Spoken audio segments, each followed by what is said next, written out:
ለምን እንኳን ምክንያትን አልነገርከኝም? ለኔ የፈለከውን ቦታ መሄድ ትችላለህ። የፈለከውን ምርጫ መርጠህ ሄደሃል። እኔም ደግሞ ቢያንስ ህይወቴ እንድኖር ፍቀድልኛ። ወይስ ገና ለገና አዲስ ህይወት እጀምራለሁ ብዬ ስላልኩ ነው? እባክሽን ስለዚህ አዲስ ህይወት እጀምራለሁ ብዬ ስላልኩ ነው? በአንድ ጊዜ ሁሉ ነገር አንተን ረስቼ ሌላ ሰው ጋር መሆን መስሎ ነው አይደል? እንደዚህ የተጨረጨረ ያለው። እሺ እንዳታረቅሽ እባክሽን። የኔ ማልቀስማ አይግረምህ። እባክሽን የኔ ማልቀስ አይግረምህ።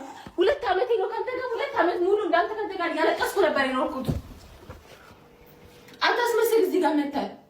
ምንም የለም። ህያብ ይቅርታ ታደርግልኝ። ይሄ ምንድን ነው? ለኔ ልቤን ሰበር ይጠግንልኛል። ስለዚህ ቢያንስ ለቃላትህ እንኳን ተጠንቀቅ። ለቃላትህ ያንን ሁሉ ነገር ስታደርገኝ እኔ ምንም አይነት ክፉ ቃል ካፌ አልወጣም ነበረ። ክፉ ቃል ካፌ ወጥቶ ያውቃል? አንተ ግን እንዴት ነበር ስታደርገኝ ነበረው? ልቀቀኝ። ወደዛ ናውጣልኝ። ናውጣ። አትንካኝ። ዞር በል ልቀቀኝ። እየለመንኩሽ ነው። እዩ ናውጣ። ፊኛህንም ምንህንም እንዳለ ሁሉ ነገርን ይዘውጣልኝ። አትረብሸኝ ከህይወቴ። ወይስ ቤት መልቀቅ አለብኝ?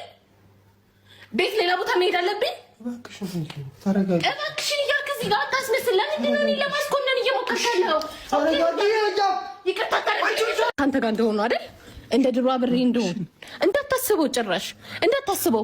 ድጋሜማ በራሴ ፍቃድማ የኔ ልብ እንዲሰበር አላደርግም። ራሴን በራሴ ልቤን አልሰብረም።